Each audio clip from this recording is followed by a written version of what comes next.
Welcome to this week's edition of World Crisis Radio. Webster Tarpley speaking to you here from Washington, D.C., and the time has flown, and this is now our Christmas program. We're recording here on Friday, the 19th of December, and this will be the Christmas show. We'll have another one next Saturday between the years, but this is the Christmas program. We'll try to do justice to that. So first of all, however, one of the main things you've got to do, right? Feed the hungry, clothe the naked, house the homeless, visit the sick, visit prisoners. And prisoner is now our friend Reverend Edward Pinkney. The trial was a monstrosity, and we've documented the collusion among corrupt witnesses, people who essentially lied during the voir dire, the screening of the jury, said that they weren't all one clique, and it turns out they were. It was a clique, and it involved the sheriff and the county commissioner. And now we've had the sentencing this past Monday, the 15th of December. Pinkney was sentenced to 30 to 120 months in prison. That is to say, from about 2.5 years to approximately 10 years. It's a monstrosity. He was not allowed to remain free on appeal. He was immediately handcuffed and taken to a state prison facility, Jackson, Michigan. And it was then held incommunicado in solitary confinement for a couple of days. Now, we're not even sure that he's out of that. We're trying to get Pinkney on this program today, but in order to do that, we've got to essentially go through the warden and the prison bureaucracy. So we're not sure. We started that some time ago now, some minutes ago, but we're not sure whether that's going to work. We will, in any case, devote a significant part of the second hour to the Pinkney case and what people need to do about that. And that involves, at this point, above all, publicity and fundraising to help to mount an appeal. And I'm especially reaching out to international journalists, people who are shocked by what's going on in the United States and would like to get to a case which is absolutely straightforward in what it represents. So as one commentator, I think Pinkney himself or somebody close to him said, this idea is 30 months, that's good behavior. That means you shut up. 120 months, 10 years in prison, that's if you don't shut up. So it's outrageous. Now, I want to say everyone who participated in the Pinkney mobilization should be absolutely proud of what was accomplished. The impact was significant. We were told that the prosecutor had actually aimed at a 25-year sentence. That was the life sentence that we talked about originally. But prosecutor Sepik, or Septic, as we call him, has fallen short. And we can continue that process. Remember that Pinkney is the leading public opponent in large parts of Michigan, from all the way over in the west in Benton Harbor, all the way into Detroit and beyond. He's the big public enemy number one of this Michigan neo-fascist regime set up by the banks with Snyder, the governor, Upton, the congressman out there in the southwest corner, or the emergency manager who has just finished looting Detroit, Whirlpool Corporation, very big out there in western Michigan. So go back to the OSCE, go back to the foreign ministries, go back to the Organization of American States.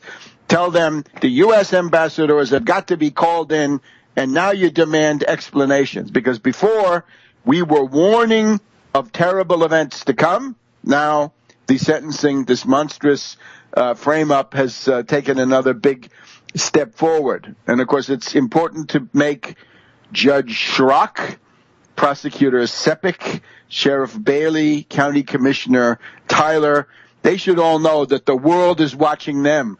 The whole world is watching, we said at the corner of Michigan Balboa in August of 1968. And that's got to be the case for this clique. Now, the line coming from the what can we say? The repressive, reactionary forces is that anyway.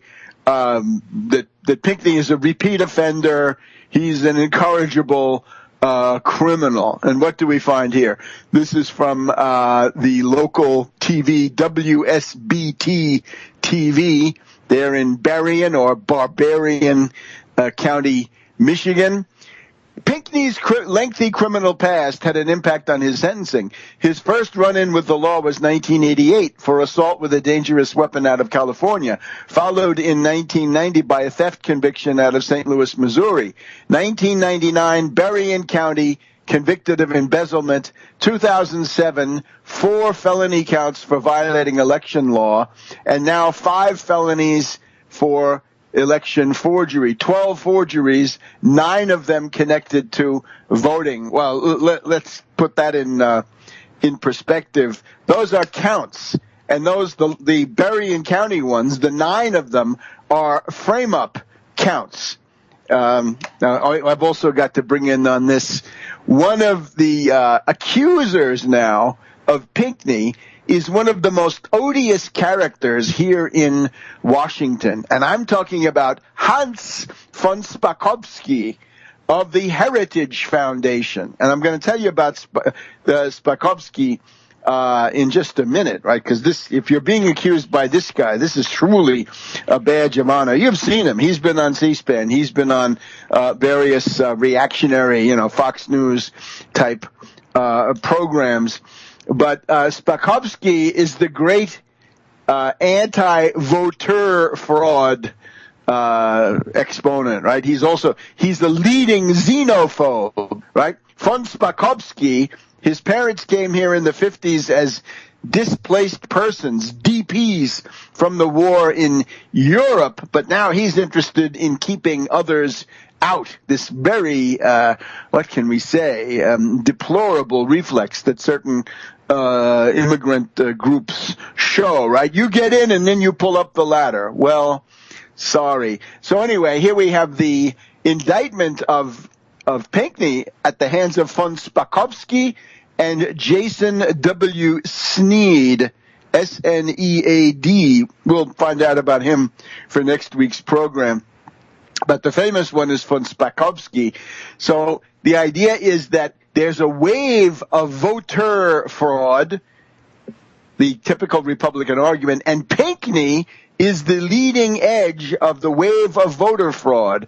And this you can find in a publication called The Daily Signal.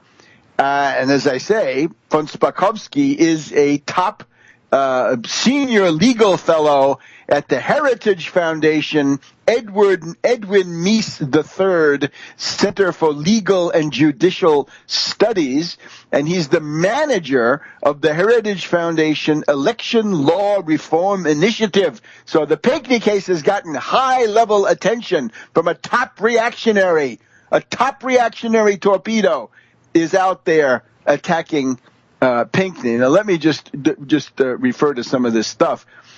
Remember, under real Michigan law, these so-called forgery counts are misdemeanors. That's one of the appeals for appeal.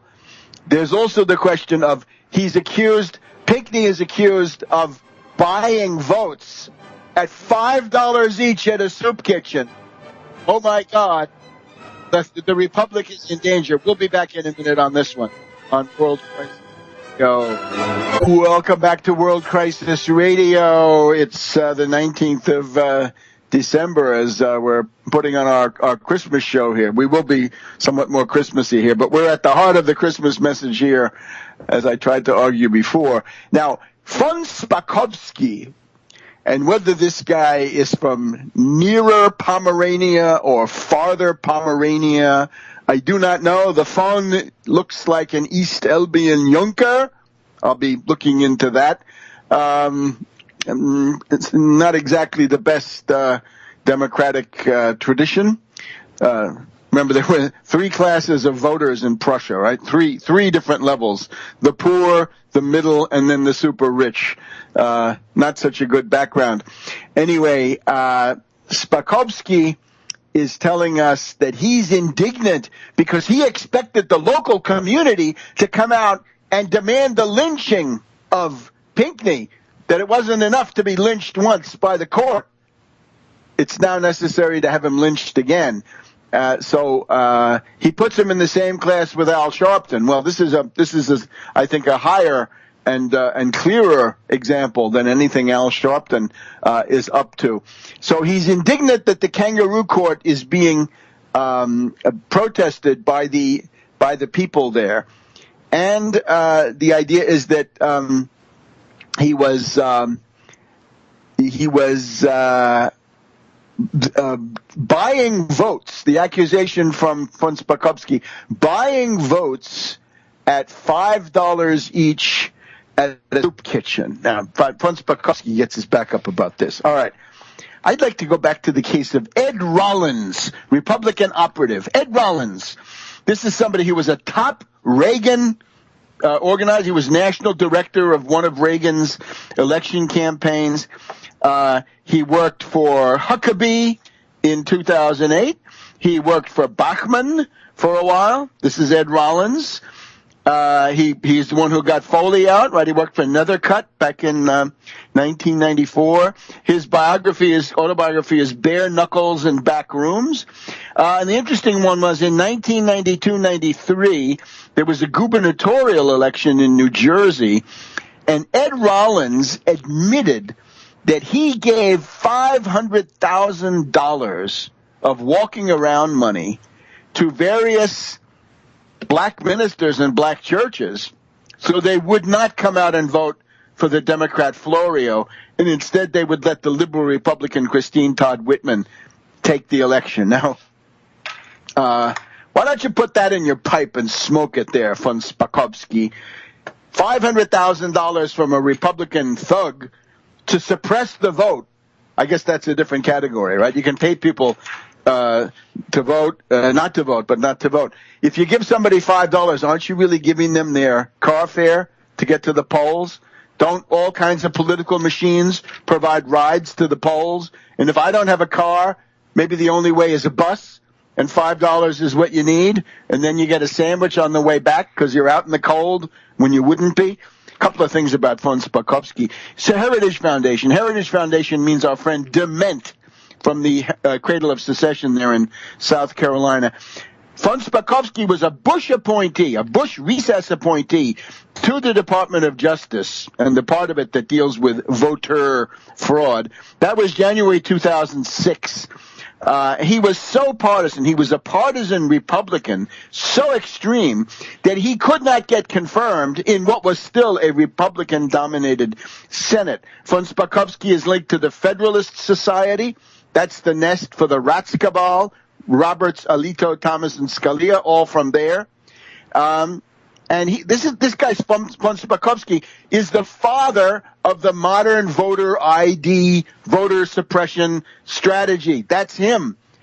In Georgia, he put in, after writing theoretical articles about how you got to prevent voter fraud, he put in a law in Georgia, and a judge then struck it down. It was struck down by a federal judge saying this is like a Jim Crow era poll tax. And there it is. That's exactly what these voter ID laws are all about. While von Spakovsky was in the division of the DOJ that does this stuff, one half of the career officials quit. And the best von Spakovsky could do after that was to be the vice chairman of the Fairfax Board of Elections in 2012. I don't know what, getting ready for Barbara Comstock or something like that.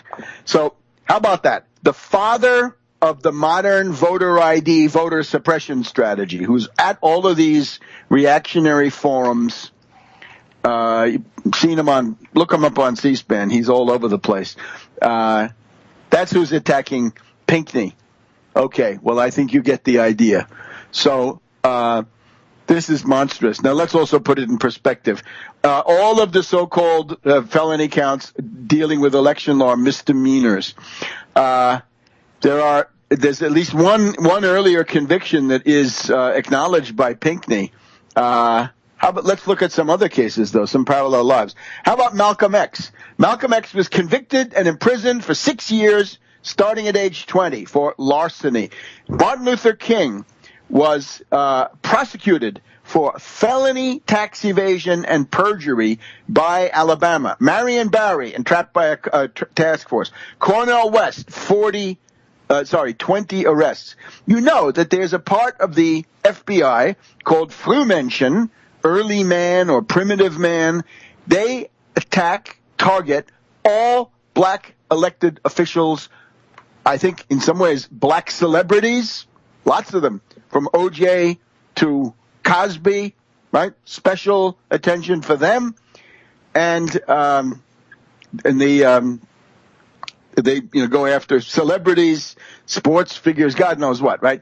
Anybody black and prominent is targeted by the Frühmenschen of the FBI. And this goes back to J. Edgar Hoover. What, are we kidding? So this requires a different metric. It doesn't mean that you whitewash the shenanigans of Al Sharpton, but this is now a completely different case. And remember, the correct term is not voter fraud, it's vote fraud. Vote fraud done from the top down by the likes of Karl Rove and that system that they had set up in the past election, which was supposed to promote Mitt Romney in there. So we demand the freedom.